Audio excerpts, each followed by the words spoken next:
Assalamualaikum warahmatullahi wabarakatuh.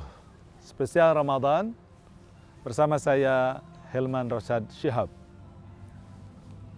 Berpuasa ibadah yang mahsusoh, artinya memang tertentu, aturannya diatur oleh syariat agama kita.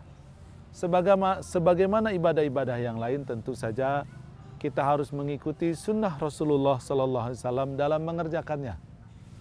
Ketahuilah bahwa ternyata berpuasa itu adalah ibadah yang paling enteng, yang paling mudah. Tidak ada lagi ibadah yang lebih mudah daripada puasa. Kenapa disebut demikian? Karena melaksanakan puasa itu adalah amal yang tidak berbuat apapun. Beda sama ibadah yang lain, pasti melakukan apapun. Contoh salat, harus berwudu, harus tutup aurat, cari kiblatnya kemana, waktunya sudah sesuai atau belum. Belum dia harus menunaikan rukun-rukunnya. Sedekah, harus punya uang, harus memberi, tahu mana yang fakir, mana yang miskin. Berzikir, harus tahu apa yang dizikirkan, harus konsentrasi. Baca Quran, ya harus tahu membacanya, bagaimana tahsinnya dan seterusnya. Tapi yang namanya puasa, yang namanya saum, itu nggak ada aktivitas apapun.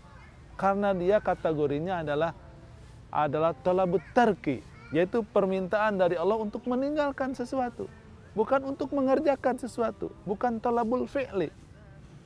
Karena dia itu begitu mudah, begitu enteng, tidak ada modal, tidak ada usaha, tidak ada tenaga, tidak ada biaya, maka puasa itu adalah ibadah yang paling mudah.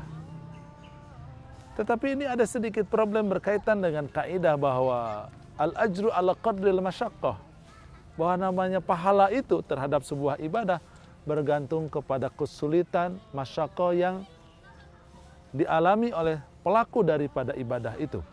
Berarti dengan demikian, puasa yang karena dia enteng, karena dia adalah mudah, maka dia menjadi ibadah yang sedikit pahalanya.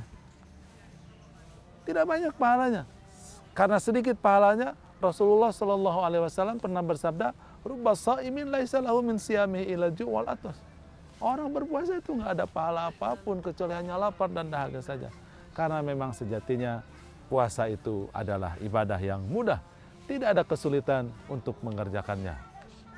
Mudah, tetapi sekali lagi beresiko pahalanya sedikit. Nah, pertanyaan berikutnya, apa yang harus kita lakukan agar pahala itu menjadi maksimal?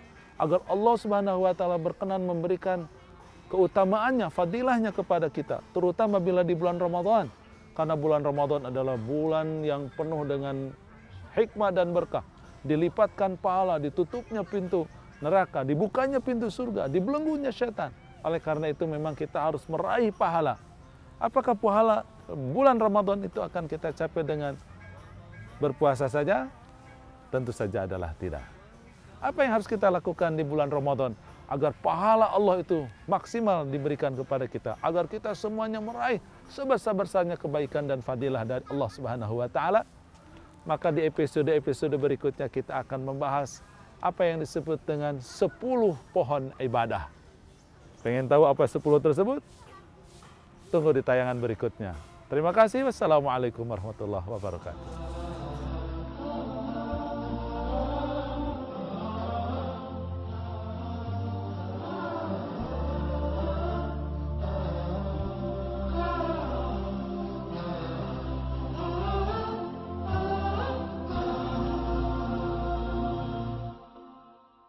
بالحب تلقاك البدور ضيف الأمان.